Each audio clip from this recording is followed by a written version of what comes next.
नमस्कार स्टूडेंट, स्वागत है आप सभी का अपने यूट्यूब चैनल रवीन अकेडमी में। स्टूडेंट्स, हम लोग पढ़ रहे थे आर ओ 2023 के टारगेट के तहत मॉडर्न हिस्ट्री। और मॉडर्न हिस्ट्री में अभी तक हम लोगों ने 7-8 लेक्चर पढ़ लिए हैं। जिन्होंने अगर उनको नहीं देखा है तो हमारे चैनल पर जाएंगे और इसकी आर ओ की स्पेशल प्लेलिस्ट है, उसमें ये सारे लेक्चर आपको मिल जाएंगे। तो हमने पिछले लेक्चर में आपको पढ़ाया था गवर्नर जनरल शुरू किया है, जिसमें हमने आपको पढ़ाया था क्लाइव। और आज हम लोग बात करेंगे वारेन हेस्टिंग्स पर। तो वारेन हेस्टिंग्स 1772 से 1785 तक रहता है बंगाल में, पहले गवर्नर और फिर गवर्नर जनरल। तो इसके प्रशासनिक सुधार क्या है? 1772 में ये जब बंगाल में आता है तो ये द्वैध शासन को समाप्त कर देता है। तो आपको जैसा कि पता है कि द्वैध शासन की शुरुआत बंगाल में क्लाइव ने की थी और उसको समाप्त किसने किया था? वारेन हेस्टिंग्स ने। और वारेन हेस्टिंग्स ने दोनों उपदीवान, जो मतलब द्वैध शासन के तहत जो ये उपदीवान बनाया गया था ना, मोहम्मद रजा खां और राजा सिताब राय, इनको हटा दिया था। तो ये राजा सिताब राय कहाँ था? बिहार में। और मोहम्मद रजा कहाँ था? बंगाल में। इंपॉर्टेंट क्वेश्चन याद रखिएगा। फिर इसमें ये इम्पोर्टेंट है, मुगल सम्राट को, जो मुगल बादशाह था ना शाह आलम द्वितीय, तो मुगल सम्राट को दिया जाने वाला जो 26 लाख रुपए का पेंशन था वो इसने बंद कर दिया था। ये भी आप याद रखिएगा। और इलाहाबाद तथा कड़ा के ज़िले पुनः इससे ले लिए थे शाह आलम सेकंड से, और 50 लाख रुपए में अवध के नवाब को बेच दिए थे। ये चीज़ें हम इलाहाबाद की प्रथम संधि और द्वितीय संधि में पढ़ चुके हैं, वो वीडियो ऑलरेडी अपलोडेड है, देखिएगा आप लोग। तो इसने वारेन हेस्टिंग्स ने भूमि सुधार क्या किया, बहुत इंपॉर्टेंट है।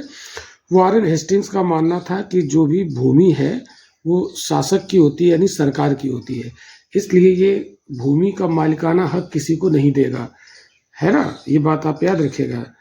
और यहाँ की जो इसने बंगाल की राजस्व व्यवस्था थी उसको स्थापित करने के लिए इसने ट्रायल एंड एरर का नियम अपनाया था। मतलब किस तरीके से वहाँ की राजस्व व्यवस्था चलाई जाए, इस पर उसने ट्रायल एंड एरर प्रयोग किया। मतलब ट्राई करो और अगर कोई गलती है तो फिर उसको सुधारो। तो 1772 में कर संग्रहण करने के लिए इसने कर संग्रहण के अधिकार को ऊंची बोली मतलब लगाने वालों को 5 वर्ष के लिए नीलाम कर दिया। मतलब हम बंगाल की भूमि उसको दे देंगे 5 वर्ष के लिए जो ज़्यादा बोली लगाएगा, यानी नीलामी व्यवस्था या ठेके की व्यवस्था। फिर 5 साल के लिए इसने ये करार किया। इसके बाद 1772 में इसको फिर से 1 वर्षीय बना दिया, स्थापित किया, है ना। फिर इसके बाद जो लॉर्ड कॉर्नवालिस आएगा तो वो 1790 में ये व्यवस्था जमींदारों के साथ करेगा 10 वर्ष के लिए, और 1793 में उसको स्थायी कर देगा। इसी को कहते हैं स्थायी बंदोबस्त। तो ये जो हमने यहाँ पर नोट में लिखा है, ये लॉर्ड कॉर्नवालिस ने काम किया। आगे हम लोग पढ़ेंगे, चूंकि यहाँ पे कनेक्ट हो रहा था वो हमने इसलिए जोड़ दिया। तो नीलामी की व्यवस्था कौन लाया? Warren Hasting. और उसको परमानेंट सेटलमेंट में किसने बदल दिया, जिसको हम स्थायी बंदोबस्त या जमींदारी व्यवस्था कहते हैं, वो किसने किया? लॉर्ड कॉर्नवालिस ने 1793 में। बहुत इंपॉर्टेंट है। तो इतना भूमि सुधार में यहाँ पर हम लोगों ने देखा। अब हम लोग यहाँ पर देखते हैं कि देखिए, जो भारत में जन प्रशासन की शुरुआत की थी, जन प्रशासन की जो शुरुआत की थी वो न्यू डाली थी वारेन हेस्टिंग्स ने। ये बहुत इंपॉर्टेंट क्वेश्चन पीसीएस में पूछा गया है। और जिस पर ऊपरी संरचना का विकास किसने किया था? लॉर्ड कॉर्नवालिस ने किया था। ये बात याद रखिएगा, बहुत इंपॉर्टेंट है। अब हम लोग देखते हैं कि इसके न्यायिक सुधार क्या क्या हुए, इसने न्याय में क्या सुधार किए वारेन हेस्टिंग्स ने। तो वारेन हेस्टिंग्स के आने के पहले बंगाल में न्यायिक व्यवस्था बहुत असंतोषजनक थी, और जमींदार ही दीवानी और फौजदारी दोनों निर्णय लेते थे। तो दीवानी वाले निर्णय और फौजदारी वाले निर्णय जमींदारों के द्वारा लिए जाते थे। ये वारेन हेस्टिंग्स के आने के पहले की व्यवस्था थी। लेकिन जब वारेन हेस्टिंग आया तो 1772 में से जानते हो क्या किया? प्रत्येक जिले में इसने एक दीवानी और एक फौजदारी अदालत की स्थापना की, जो पहले नहीं थी। तो पहले ये दोनों काम कौन करता था? दीवानी और फौजदारी के जमींदार करते थे। तो ये क्वेश्चन याद रखिएगा कि जिले में यानी डिस्ट्रिक्ट में दीवानी और फौजदारी अदालतों की स्थापना किसने की? तो ये किसने की थी? वारेन हेस्टिंग्स ने की थी। ठीक है। अब जो दीवानी न्यायालय थे, दीवानी न्याय का अधिकार कलेक्टरों को दे दिया, और फौजदारी जो अदालत थी उसमें भारतीय अधिकारी नियुक्त कर दिए। तो इस तरीके से इसने न्यायिक व्यवस्था को यहाँ पर मेंटेन किया। अब आप देखिएगा इसके शासनकाल में जो रेगुलेटिंग एक्ट था वो पारित हुआ 1773 में, और इस रेगुलेटिंग एक्ट में एक प्रावधान किया गया था कि कलकत्ता में एक सुप्रीम कोर्ट की स्थापना की जाए, ये प्रावधान किया गया था। तो 1774 में कलकत्ता में सुप्रीम कोर्ट की स्थापना हो गई और एलिजा इम्पे इसका पहला मुख्य न्यायाधीश बनाया गया। बहुत इंपॉर्टेंट क्वेश्चन है, ध्यान रखिएगा। अब आप देखिए भारत में जो शासन का भार था वो गवर्नर जनरल और उसकी 4 सदस्यीय परिषद को दिया गया। ये रेगुलेटिंग एक्ट में प्रावधान किया गया कि भारत की जो शासन व्यवस्था है वो अब कौन चलाएगा, गवर्नर जनरल और उसकी 4 सदस्यों वाली परिषद, और टोटल कितने हो जाएंगे, 5 सदस्य, ठीक है। और ये जो 5 सदस्य थे इनका नाम रेगुलेटिंग एक्ट में दिया गया था। तो उसके लिए ट्रिक है, हमने ट्रिक देखी, फ्राक में बम। फ्रा का मतलब हुआ फ्रांसिस, का मतलब हुआ क्लेवरिंग, बा का मतलब हो गया बॉरवेल और माँ का मतलब हो गया मानसन, ठीक है। तो फ्रांसिस, क्लेवरिंग, बॉरवेल और मानसन 4 ये हो गए, और एक गवर्नर जनरल वारेन हेस्टिंग हो गया। तो मानसन की जब मृत्यु हो जाती है तो उसकी जगह पे एडवर्ड व्हीलर को इसका सदस्य बना दिया जाता है। तो ये स्टूडेंट्स बहुत इंपॉर्टेंट है, आप इसे याद रखिएगा कि जो रेगुलेटिंग एक्ट में जो गवर्नर जनरल और उसकी जो 4 सदस्य यानी टोटल 5 थे, इनका नाम जो रेगुलेटिंग एक्ट में दिया गया था वो कौन कौन थे, नाम याद कर लेना। तो इसकी ट्रिक है फ्राक में बम, ठीक। तो ये हो गया। अब हम लोग देखते हैं इसके शासनकाल में एशियाटिक सोसाइटी ऑफ बंगाल की स्थापना हुई। ये देखो, एशियाटिक सोसाइटी ऑफ बंगाल, ये बहुत इंपॉर्टेंट है, बहुत बार क्वेश्चन पूछा गया की स्थापना हुई कब, 1784 में। किसने की, विलियम जोन्स ने। क्योंकि भारतीय भाषा में रचित ऐतिहासिक पुस्तकों का अंग्रेजी में अनुवाद करने के लिए ये स्थापित की गई थी। विलियम जोन्स तथा कोलब्रुक की एक बुक भी है, डाइजेस्ट ऑफ हिंदू लॉ, याद रखिएगा, ये पूछ सकता है आपसे।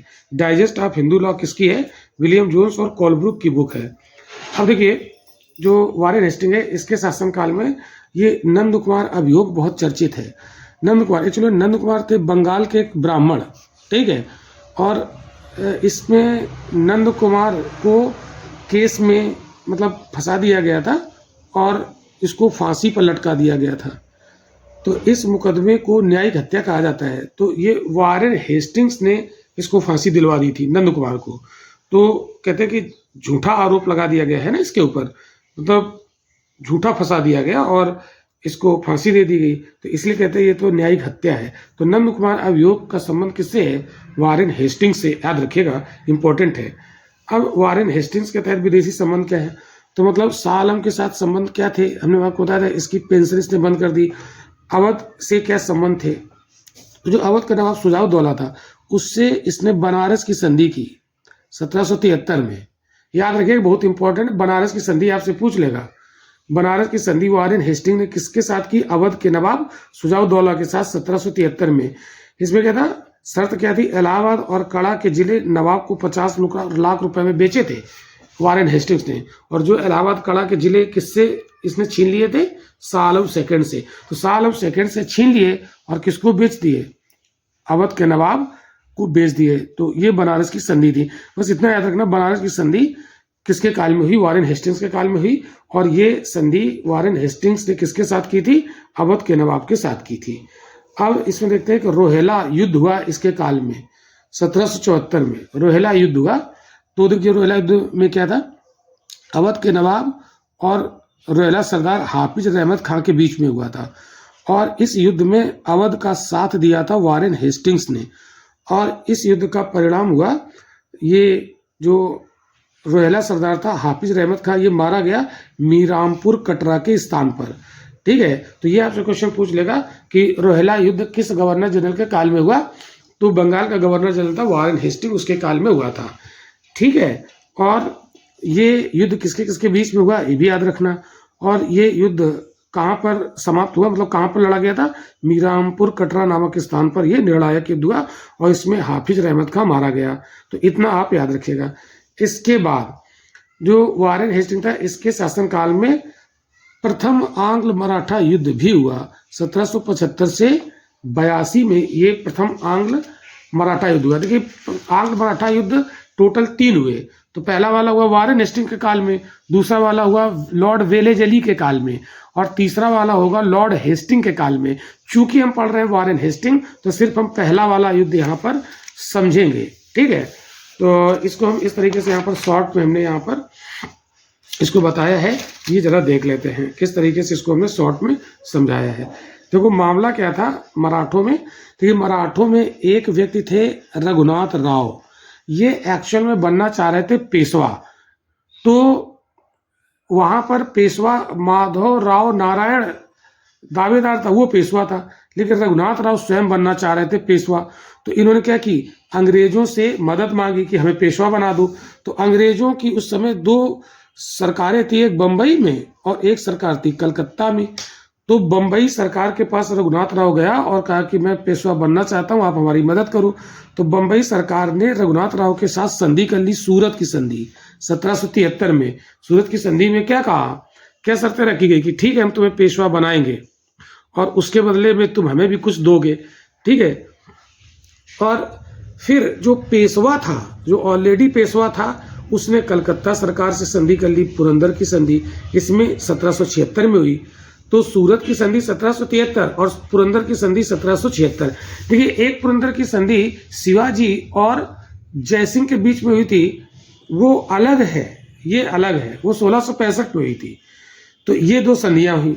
अब हुआ क्या, जो बंबई सरकार से संधि की थी रघुनाथ राव ने, तो बंबई की सेना रघुनाथ राव के साथ गई और पेशवा के ऊपर आक्रमण कर दिया। लेकिन पेशवा की सेना ने बंबई की सेना को पराजित कर दिया। और बड़गांव की एक संधि होती है 1779 में, बहुत इंपॉर्टेंट है। तो इसमें जानते हो बंबई की सेना, जो अंग्रेजों की सेना थी, जो रघुनाथ राव के फेवर में लड़ रही थी, तो पेशवा ने अंग्रेजों की उस सेना को पराजित कर दिया। तो जब अंग्रेजों की सेना पराजित हो गई, तो पेशवा ने अंग्रेजों से एक संधि की, बड़गांव की संधि, और ये अंग्रेजों के लिए एक अपमानजनक संधि थी। तो अंग्रेजों का अपमान हुआ इसमें, लेकिन अंग्रेजों ने हार नहीं मानी। फिर भी जो वारेन हेस्टिंग था, ये लगातार प्रयास करता रहा, युद्ध जारी रखा, और धीरे धीरे इसने अंग्रेजों की पुनः प्रतिष्ठा फिर स्थापित कर दी। जो बड़गांव की संधि में अंग्रेजों की प्रतिष्ठा खो गई थी, वो वारेन हेस्टिंग ने फिर से स्थापित कर दी। तो मतलब वारेन हेस्टिंग मराठों से युद्ध जारी रखता है, ठीक है। और दोनों लड़ते लड़ते काफी समय बीत गया। तो फिर मराठा और वारेन हेस्टिंग के बीच संधि हुई, जिसको कहते हैं सालवाई की संधि, बहुत इंपॉर्टेंट है। 1782 में सालवाई की संधि अंग्रेज और मराठों के बीच में, और मध्यस्थता किसने की थी, सिंधिया ने। यानी माधवराव सिंधिया की मध्यस्थता में अंग्रेजों और मराठों के बीच में एक संधि हुई, जिसको कहते हैं सालवाई की संधि। और इस संधि से प्रथम आंग्ल मराठा युद्ध स्टॉप हो गया। प्रथम आंग्ल मराठा युद्ध स्टॉप हो गया, जो 1775 से शुरू हुआ और 1782 तक चला, ये स्टॉप हो गया। तो ये जो सालवाई की संधि की शर्तें क्या थी, शर्तें ये थी, अंग्रेजों ने राघोवा यानी रघुनाथ राव का पक्ष छोड़ दिया। अंग्रेजों ने कहा कि अब हम रघुनाथ राव का पक्ष नहीं लेंगे, और अंग्रेजों ने माधव राव नारायण को पेशवा स्वीकार कर लिया। तो इस तरीके से ये आंग्ल मराठा युद्ध जो पहला वाला था, वो 1782 में सालवाई की संधि से स्टॉप हो जाता है, ठीक है। और फिर दूसरा आंग्ल मराठा युद्ध होगा लॉर्ड वेलेजली के काल में, 1803 से 1806 में, वो हम लॉर्ड वेलेजली में पढ़ेंगे, ठीक है। तो ये आपने देखा, तो ये पूरा हम लोग यहाँ पर डिस्कस कर चुके हैं, ठीक है। अब हम लोग देखते हैं जो ये द्वितीय आंग्ल इसके शासनकाल में, वारेन हेस्टिंग्स के शासनकाल में द्वितीय आंग्ल मैसूर युद्ध भी हुआ। देखिए आंग्ल मैसूर युद्ध यानी अंग्रेजों और मैसूर में 4 युद्ध हुए, जो कि हम ऑलरेडी पढ़ा चुके हैं, यूट्यूब पर अपलोडेड है वो वीडियो। तो जिन स्टूडेंट्स ने ना देखा हो वो उसे देख ले।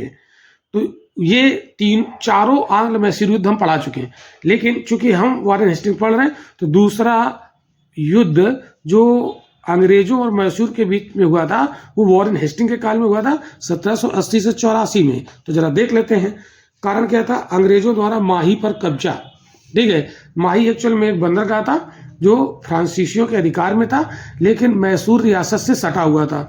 तो जब अंग्रेजों ने माही बंदरगाह पर अटैक किया, तो वो हैदर अली को चैलेंज था, इसलिए हैदर अली और अंग्रेजों के बीच में युद्ध छिड़ गया। तो हैदर को यहाँ पर शुरुआती सफलता मिली, लेकिन बाद में पोर्टो नोवो की लड़ाई में 1781 में जो हैदर और अंग्रेज जनरल आयर कूट के बीच में हुई, तो आयर कूट ने हैदर अली को कूट डाला, है ना।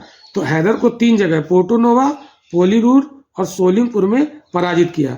फिर इसके बाद हैदर अली को बाद में फिर सफलता मिली, बट हैदर अली एक युद्ध में 1782 में घायल हुआ और इसकी डेथ हो गई। फिर इसके बाद ये युद्ध टीपू सुल्तान ने कंटिन्यू किया, जो हैदर अली का लड़का था। तो 1783 में पेरिस की संधि में अमेरिका युद्ध समाप्त हुआ। 1784 में मंगलौर की संधि हुई और इस मंगलौर की संधि से द्वितीय आंग्ल मैसूर युद्ध स्टॉप हो गया, मंगलौर की संधि, याद रखिएगा। अब यहाँ पर एक मामला देखते हैं, चैत सिंह और अवध की बेगमों का मामला। देखिए, जो चैत सिंह था ये बनारस का एक राजा था, ठीक है। तो वारेन हेस्टिंग ने चैत सिंह से खूब धन लूटा, लेकिन चैत सिंह ने फिर विद्रोह कर दिया। इसको कहते हैं बनारस का विद्रोह, जो 1781 हुआ। इसको किसने लीड किया था? चैत सिंह ने। तो बनारस का विद्रोह चैत सिंह ने लीड किया था। ये क्वेश्चन ROARO 2021 में पूछा गया था। देखिए कि बनारस का विद्रोह अंग्रेजों के खिलाफ किसने मतलब नेतृत्व किया? तो चैत सिंह ने नेतृत्व किया था। क्लियर? तो वारेन हेस्टिंग के शासनकाल में हुआ था, याद रखिएगा। फिर पिट्स इंडिया एक्ट 1784 में पारित हुआ, ये भी वारेन हेस्टिंग के काल में पारित हुआ। तो इसमें जानते हो, बोर्ड ऑफ डायरेक्टर तो था ही कंपनी का, एक बोर्ड ऑफ कंट्रोल और बन गया, नई संस्था। तो 2 हो गए, कंपनी के 2 शासक हो गए, बोर्ड ऑफ कंट्रोल और बोर्ड ऑफ डायरेक्टर। तो इसी को कहते हैं द्वैध शासन की शुरुआत। तो जो प्रशासन में, कंपनी के प्रशासन में द्वैध शासन की शुरुआत है, वो किसके शासनकाल में हुई? वारेन हेस्टिंग्स के शासनकाल में। लेकिन ये जो कंपनी में द्वैध शासन की शुरुआत हुई, ये पिट्स इंडिया एक्ट के तहत शुरू हुई थी और ये द्वैध शासन 1858 तक चलता रहा। 1858 में बोर्ड ऑफ कंट्रोल समाप्त कर दिया गया था। तो बहुत इंपॉर्टेंट है, याद रखिएगा। अब जब वारेन हेस्टिंग्स यहाँ से चला गया, जब इसका कार्यकाल कंप्लीट हुआ, जब यहाँ से गया, तो वारेन हेस्टिंग्स पर एक महाभियोग चलाया गया वहाँ पर, है ना, यूरोप में, ब्रिटेन में। तो लेकिन महाभियोग चलाया गया, बाद में इसको उससे वरी कर दिया गया, मतलब इसे छोड़ दिया गया, इम्पीचमेंट चलाया गया। तो क्वेश्चन पूछा था, वो कौन सा बंगाल का गवर्नर जनरल था जो यहाँ जाने के बाद ब्रिटेन में उसके ऊपर महाभियोग चलाया जाता है? Warren Hasting. तो एक डॉडवेल मतलब इतिहासकार, उसने कहा कि वारेन हेस्टिंग पर जो महाभियोग चलाया गया ये शोकजनक है, ये कहा। अब वारेन हेस्टिंग्स जो है वो अरबी और फारसी जानता था और ये बांग्ला में बात कर सकता था, ठीक है। इसने चार्ल्स विल्किंस के गीता के प्रथम अनुवाद की प्रस्तावना भी लिखी और जो विल्किंस था इसने फारसी तथा बांग्ला मुद्रण यानी प्रिंटिंग के लिए ढलाई के अक्षरों का आविष्कार किया। तो विल्किंस ने फारसी और बांग्ला के प्रिंटिंग के लिए जो ढलाई के अक्षर थे उसको इसने आविष्कृत किया। क्लियर? तो ये था हमारा वारेन हेस्टिंग्स जो हुआ कंप्लीट। और अगले लेक्चर में हम आपको पढ़ाएंगे लॉर्ड कॉर्नवालिस। चूंकि लेक्चर ज़्यादा लंबा हो जाएगा, तो क्लास कैसा लगा स्टूडेंट कमेंट करके जरूर बताइएगा। और कोई चीज़ अगर आपकी डिमांड है कि क्या पढ़ना है तो भी आप बताइएगा, मैं उसी का लेक्चर आपको बनाना शुरू करूँगा। देखने के लिए बहुत बहुत धन्यवाद। मिलते हैं अगले क्लास में।